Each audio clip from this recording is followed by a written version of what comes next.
y decirles, prácticamente la empatía que se tiene que tener con el paciente o la relación médico-paciente que se tiene que dar en todas las patologías, pero en esta es primordial.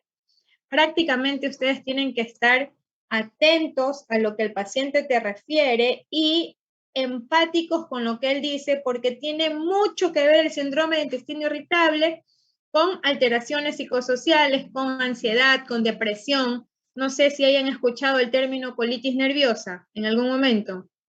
Ya, ese término no existe. Ese término es así como la gente te dice que te duele la boca del estómago, ¿ya?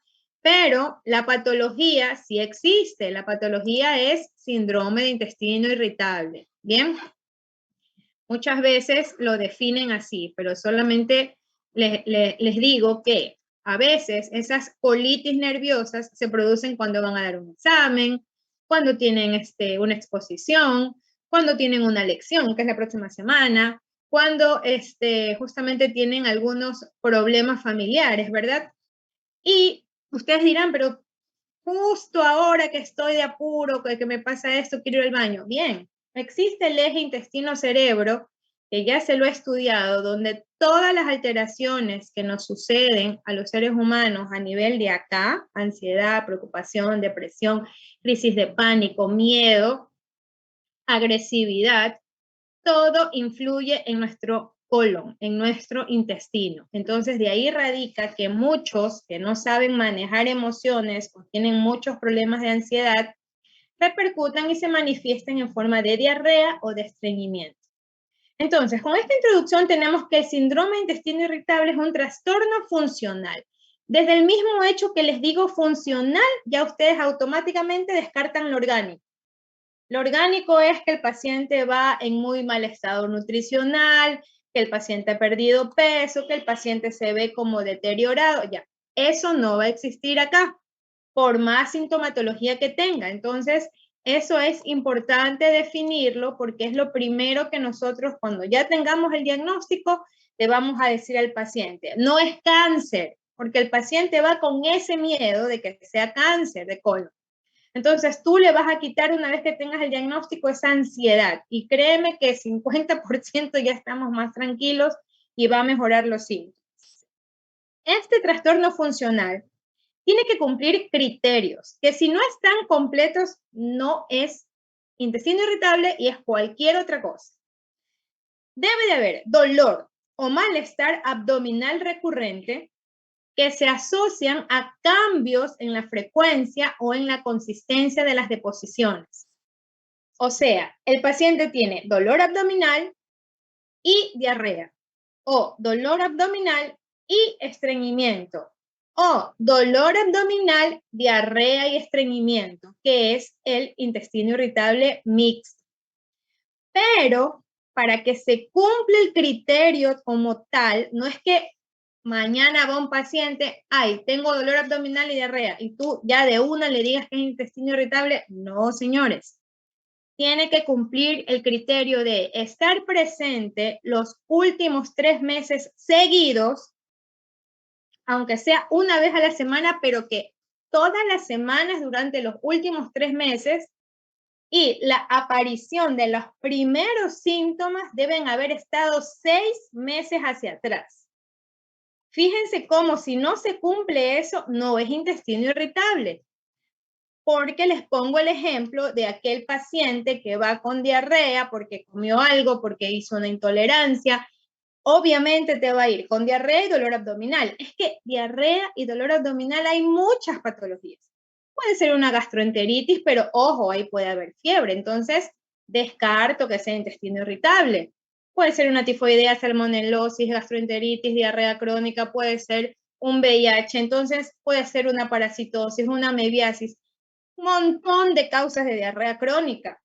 Pero en intestino irritable, tiene que haber dolor, tiene que haber alteración del hábito defecatorio. Una persona normal de repente empieza a hacer hasta 6 veces por día las deposiciones y tiene que estar presente seguido los últimos 3 meses, desde 6 meses hacia atrás. Grábense eso para que ustedes sepan distinguir de otros trastornos. prácticamente ocupa el 40-60% de las consultas según la bibliografía que yo les puse. En lo particular, después del COVID, yo sí he visto un repunte de estos casos en la consulta mía. Es así que si me van 10 pacientes, 8 son intestino irritable. Así les digo de que está la cosa con esta patología. ¿Por qué? Porque como tiene mucho que ver con trastornos psicológicos, ansiedad, depresión, pacientes que abusan de los psicofármacos, entonces, ¿qué pasamos hace 2 años que todavía seguimos? Pandemia, ¿verdad? Pasamos encierro, pasamos duelo, pasamos dolor, susto, miedo, impotencia, etc. Entonces se ha exacerbado o ha hecho su primera aparición también. Más común en las mujeres, relación 2:1. Y altamente prevalente o frecuente en adultos jóvenes, entre los 15 y 60 años. Fíjense, una edad en la cual los chicos están en la adolescencia. ¿Y qué pasa a esa edad? Están sometidos al estrés, al bullying, a la presión, se van a graduar, ahora los chicos ya no saben ni qué van a coger en la universidad, no saben si va a haber el cupo en la universidad. Entonces, esos factores psicosociales, de ahí el joven en edad intermedia, no me voy a alcanzar a graduar, me gradúo pero no tengo trabajo. Esas edades productivas, si ustedes se dan cuenta, son productivas, son las que más van a estar atacadas. ¿Por qué? Porque tiene mucho que ver el estrés en estos pacientes. Vamos a clasificar y para hacerlo universal y para evitar esa vergüenza del paciente que tú le preguntes cómo hace las deposiciones, porque el paciente honestamente deja pasar mucho tiempo antes de ir a una consulta por la vergüenza y por ese tabú de hablar de la materia fecal. Entonces se hizo una escala que es internacional, que es la escala de Bristol, en la cual, según ciertas características morfológicas de las heces, se clasificó y tú puedes mostrarle esa cartilla al paciente. Esto está en internet por todos lados. Tú le muestras esta cartilla al paciente y tú le dices, a ver, señor X, ¿cómo usted hace sus deposiciones? Entonces él ya se va a sentir aliviado de no estarte explicando y diciendo es como bolita, como flojito, ¿sí me explico, verdad? Sino que el paciente va a ver y va a decir tipo 1, tipo 2, entonces se va a sentir más aliviado, más tranquilo de que pueda explicar cómo son sus heces. Entonces, el síndrome de intestino irritable, según los criterios de Roma 4, que son criterios internacionales, que en todos los artículos ustedes los van a leer tal cual, se clasifica dependiendo de la característica de las deposiciones. Puede haber intestino irritable solamente con constipación. Es aquel paciente que teniendo un hábito normal de toda su vida, hacía cada 2 días, cada 3 días, pero hacía sin esfuerzo, sin dolor, las heces eran blandas, eran un tipo 3, tipo 4, según Bristol. De repente empieza a tener periodos de estreñimiento, comiendo lo mismo, realizando las mismas actividades, viviendo en el mismo lugar. O sea, no es que he hecho un cambio, pero puede haber un detonante. Se cambió de trabajo, falleció la madre, se divorció, perdió un hijo, no le dieron ese aumento, le robaron en su casa, sufrió un accidente, tuvo una cirugía que lo imposibilitó de hacer X situaciones. Entonces, todas esas cargas emocionales, si no tiene contención en su hogar, en su familia, y hay la predisposición, va a empezar a alterarse su ritmo evacuatorio. Y cuando es con constipación, va a empezar a ser tipo 1 y 2. Y cuando es a modo de diarrea, va a ser tipo 6 y 7. Fíjense, la 7 es líquido. Es ese paciente que te dice, hago 6 veces por día, llevo 3 días haciendo así. Y tú le preguntas, ¿ha bajado de peso? No. Tú le preguntas, ¿y cómo se siente? Bien, solamente en los momentos en que tengo la diarrea, porque no es orgánico, porque no es infeccioso, porque no tiene ninguna patología de base, ¿ya? porque hemos venido estudiando diarrea y dolor abdominal. Acuérdense de enfermedad inflamatoria intestinal. Pero ese es otro paciente. Ese sí está con una patología. Ese sí te pierde peso, sí está con anorexia, ¿sí recuerdan?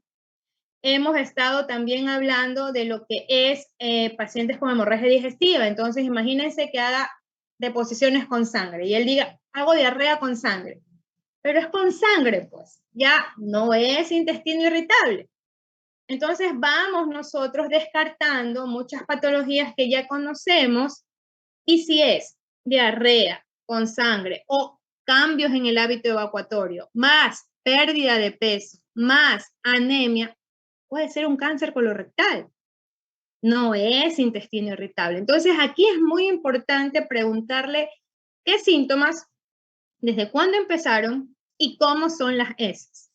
Cuando el paciente, la predisposición es de que sean las heces más blandas y líquidas que las normales, estaríamos hablando de que el predominio es diarrea. Y hay un mixto en el cual 3 días diarrea, 3 días normal, 2 días constipación. Ese es el mixto. Pero el peor es el que es sin clasificar. Hace en la mañana diarrea, después en la tarde hace normal, 3 días que no hace, pero de repente en la noche, ya que tú pensabas que eran los 3 días que no hace, hace diarrea. Entonces, ¿qué mismo? O sea, y no logras clasificarlo porque no tiene un patrón, o sea, está como que todo revuelto.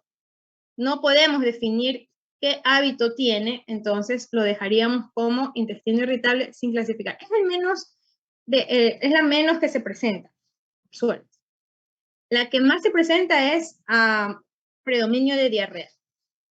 Entonces, como la causa puede ser multifactorial, hay ciertas teorías o mecanismos que se han propuesto en el cual, primero, que hay una alteración de la motilidad. Por eso es que en los pacientes o tienen una motilidad acelerada y hacen diarrea, o tienen una motilidad lenta y están constipados. Hay una disfunción del eje cerebroespinal.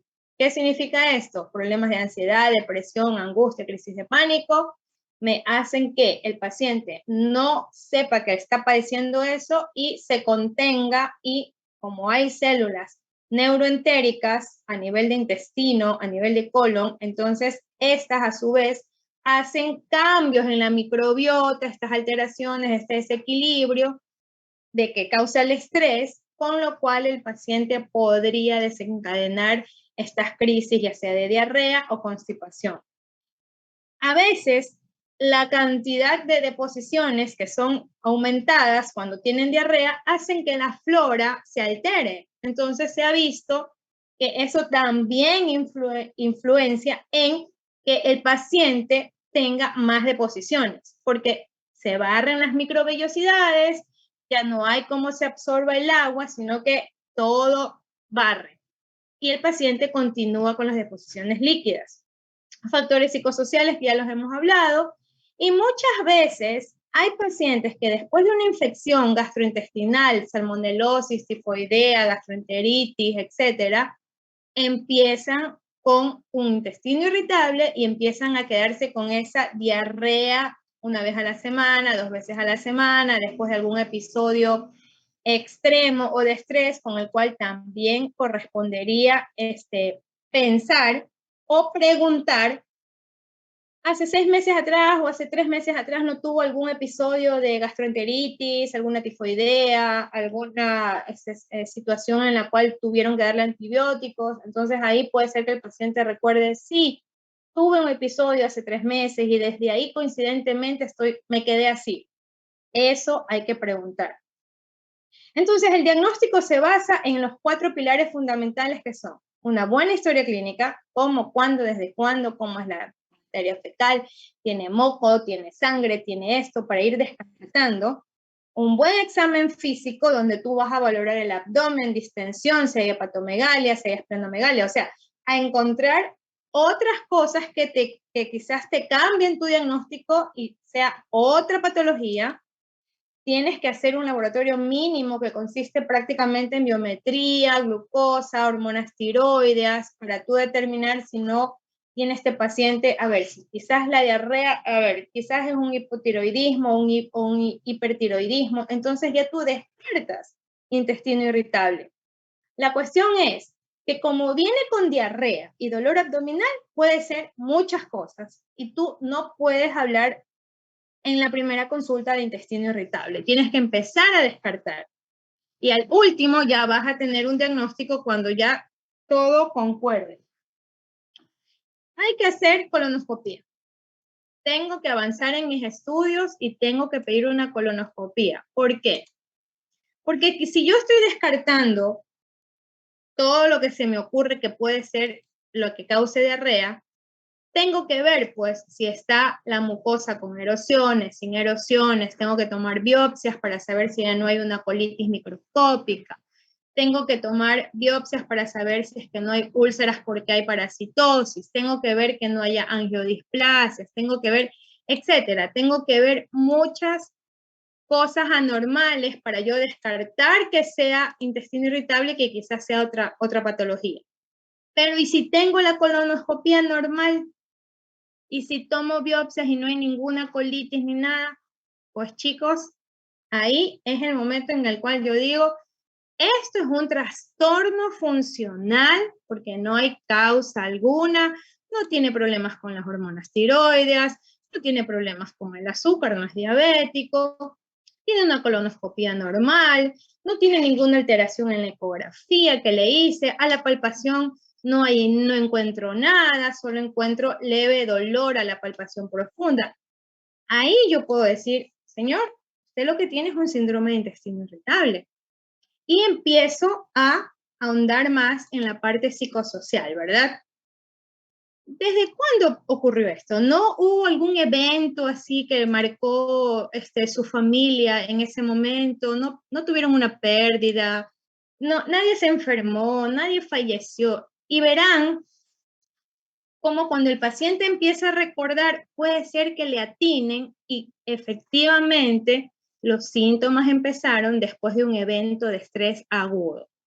Muchas veces nos olvidamos del día a día y a veces cuando las personas sufren cierto dolor, hay personas que tratan de pasar la página, ¿verdad? Olvidar, pero el cuerpo no. El cuerpo sigue sintiendo, sigue recibiendo ese malestar. Entonces, las manifestaciones clínicas, aparte de la que ya les dije, podrían estar síntomas digestivos asociados también en que el paciente tenga urgencia defecatoria, en que el paciente sienta como que no hizo una defecación completa y como que tiene que volver al baño porque le faltó.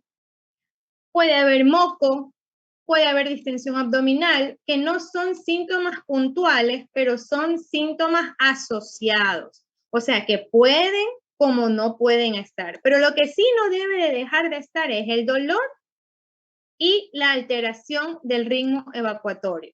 Fíjense que también puede haber náuseas, erge, lumbalgia, cefalea, alteraciones de la menstruación. Miren, esto me da a entender entonces que yo tengo que preguntar muchas otras cosas. ¿Sufre de algún dolor? ¿Toma alguna medicación? ¿Cómo están sus menstruaciones si es alguna mujer? ¿Está, no siente reflujo? ¿No tiene esto? O sea, ir preguntando tantos síntomas del tracto digestivo superior como inferior. Estos son los criterios diagnósticos. Debe haber dolor, se los vengo repitiendo varias veces porque es la única forma que ustedes de verdad se les grabe. Dolor abdominal recurrente, tiene que estar relacionado con la defecación. Hay un cambio en la frecuencia de las heces, antes hacía cada 2 días, ahora hago 3 veces al día, antes hacía pasando un día, ahora hago cada 5 días, un cambio, pero que se mantiene, ¿no? No es que solamente ocurre una semana. Porque vuelvo a repetirles, los 3 últimos meses seguidos, pero debe haber iniciado 6 meses atrás. Grábense eso, chicos, para que ustedes puedan determinar un diagnóstico correcto. Todos estos síntomas y signos de alarma, si están presentes, ustedes automáticamente descarten intestino irritable. O sea, si el paciente tiene hemorragia, no es intestino irritable. Si el paciente las ganas de ir al baño en la madrugada, o sea, te despierta el dolor y vas al baño, eso no es intestino irritable, eso es orgánico. Si hay pérdida de peso, no es intestino irritable. Si hay antecedentes de familiares con enfermedad celíaca, ojo, puede ser que tú también seas intolerante al gluten y que por lo tanto tengas diabetes. Si inició en mayores de 50 años, ojo, cuidado, un cáncer colorectal, que siempre va acompañado de alteraciones del ritmo evacuatorio. Entonces, primero estudiemos a este paciente. Y yo mínimo le mando una sangre oculta en materia fecal y le hago la colono. ¿Hay sangre oculta en materia fecal positivo? Descartado, intestino irritable. No es, porque no hay sangrado. Ah, ¿tiene fiebre el paciente? No es intestino irritable. Puede ser una inflamatoria, ¿verdad? Puede ser una CU. ¿Sí? Perdón. Dime, Jonathan, que estoy en clases. Sí.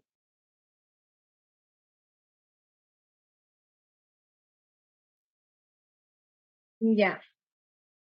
Sí. Dígame. Sí.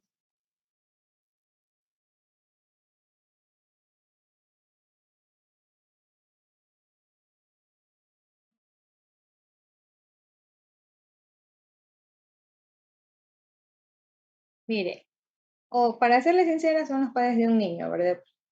Están por ahí, ¿no?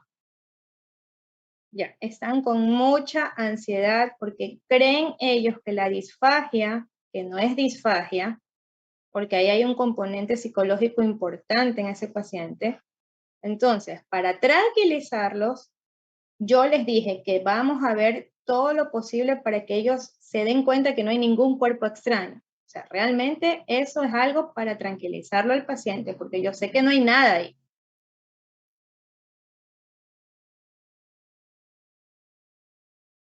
Sí, así es. Para ver vías aéreas y usted ahí, tranquilo, le dice, no hay nada. ¿Me explico? Para que me los vaya tranquilizando, porque es un paciente del psicólogo, que me lo mandó a mí. Entonces aquí todos tenemos que trabajar unidos por el beneficio. Sí, pregúnteme nomás. Ya licenciado. Ok, hasta luego. Hay un caso de un niño, de los padres sumamente ansiosos, que el niño se atoró con un pedacito de carne hace 3 meses y desde ahí tiene una sensación de aparente disfagia. No tiene disfagia. Él, que si ustedes vieran a los padres, ustedes me entenderían. Son padres que ya fueron padres pasados los 40 años. Desde ahí ya imagínense la carga de estrés que tienen estos señores, ¿verdad? El niño es muy delgadito y como estaban así con el niño, así. Entonces le dice, dile doctora. Entonces ese niño veía el papá y me veía a mí. Entonces yo dije, ¿qué pasa algo? O sea, no puede ser un niño así. Y yo le decía, háblame, y me hablaba la mamá. Y yo decía, ¿qué es? Entonces, ella cree que tiene algo y quiere que le haga una endoscopía a una criatura de 7 años cuando no hay criterio. Ustedes saben que para una endoscopía hay que anestesiar. Peor anestesiar a una criatura, a un niño. Eso solamente si realmente hay una indicación clara y no cumple los criterios de disfagia. ¿Ya? Entonces no se puede llamar disfagia. Lo que el niño tiene es miedo a lo que él traga por el episodio agudo que le ocurrió. Entonces, eso se maneja con el psicólogo. Entonces, imagínense que fue el psicólogo quien me lo mandó a mí. Entonces, tuve que mandarle rayos X de cuello y tórax para que la paciente se dé cuenta que no hay nada, porque ella cree que tiene un cuerpo extraño esa criaturita. Han pasado 4 meses. Si se dan cuenta los casos que tienen que ver mucho con la parte emocional, psicosocial, cómo se alteran, ¿verdad? Y hoy tuve un niño de 6 años, en cambio, con vómitos cíclicos, donde la parte emocional está afectada. La parte de gastroenterología tiene mucho que ver con la parte emocional. Y eso es algo que quizás muchos no lo sabían. Entonces, es importante que ustedes lo sepan y hay que saber manejar estos pacientes porque si no, no van a resolver. No van a resolver el caso. Bien. Entonces, si hace fiebre, tiene diarrea y tiene dolor, pensaría en una inflamatoria intestinal y peor si es un joven, ¿verdad? Descarto intestino irritable. Y si hay antecedentes familiares de cáncer colorectal, tengo que descartar que no tenga el paciente no tanto cáncer, sino una lesión que esté ya empezando. Entonces, tengo que hacerle la colonoscopía y hasta que no tenga una colona normal, yo descarto que sea intestino irritable. Entonces, grábense esos signos para que ustedes sepan que si están presentes, no es intestino irritable. Ya les dije los laboratorios, serología para enfermedad celíaca, y tengo que hacer la videocolono en todos los mayores de 50 años. Si creo que tiene una intolerancia a la lactosa, le hago el test del aliento, tanto para la lactosa como para sobrecrecimiento bacteriano.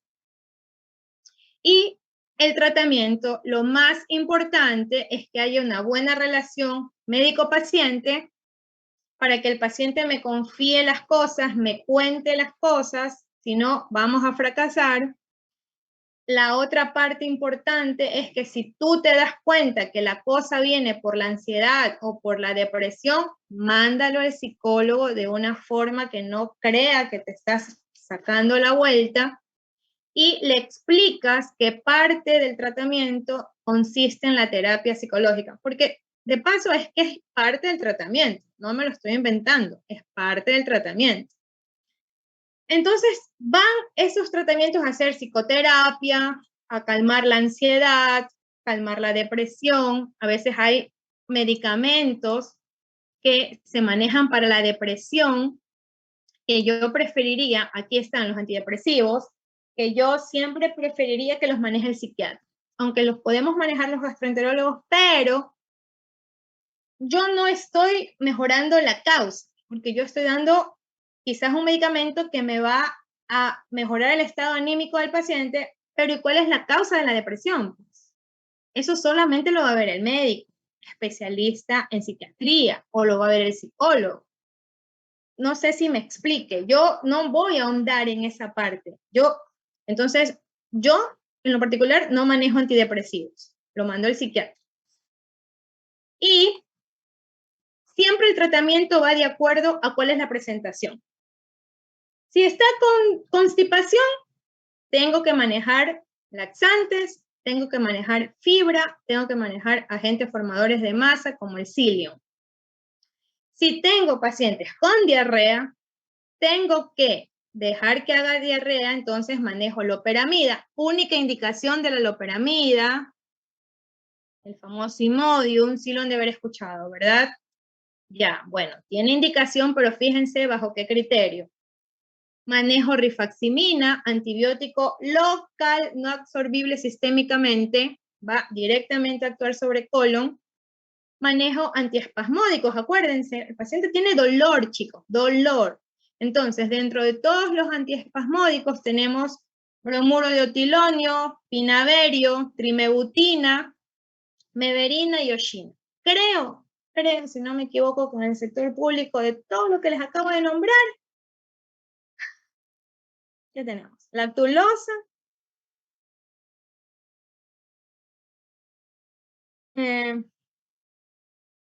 tenemos ioshina, creo. Tenemos nada más. No hay nada más, chicos, no hay nada más. Entonces, y ustedes me dicen, y doctor, ¿y qué hace? Nada, ¿qué voy a hacer? No hay en el cuadro básico. Se le manda a comprar al paciente. Ay, te denuncia, pues. Sí. Te denuncia. Así de sencillo. Pero sí han dicho que le podemos enviar esto, pero hay mejores medicamentos que si quiere comprarlo, puede comprarlo. Eso me han dicho. Tienes que tener mucho tino a quien se lo dices.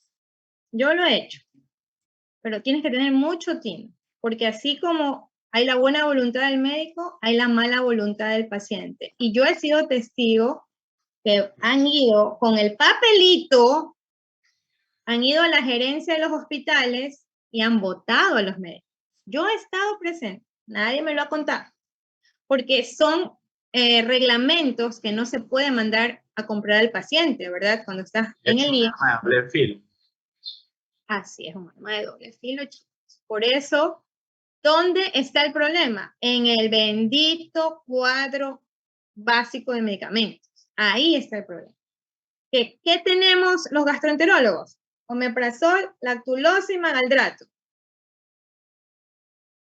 ¿Sí han escuchado cuántos medicamentos les he nombrado a lo largo de todos los capítulos que hemos visto, verdad? ¿Y a ustedes les parece algo justo que el médico de primer nivel y el médico gastroenterólogo de tercer nivel manejen los mismos fármacos? Omeprazol, lactulosa y magaldrato. El paciente dice, oiga doc, dame la lechecita esa. Ya no le dicen ni magaldrato. No, bien, ni buscan. Y son como los medicamentos. Pero chicos, el médico de primer nivel es un médico que está formándose, es un médico general, ¿verdad? Yo estoy en el tercer nivel, ya me formé, soy especialista, me fui del país, hice un millón de cosas y tengo que manejar lo mismo. ¿No les parece absurdo? Cuando se supone que el especialista maneja los otros medicamentos, ¿verdad? Pero no hay. En cambio, en la parte privada, bueno, ahí ya es otra cuestión, pues, ¿no?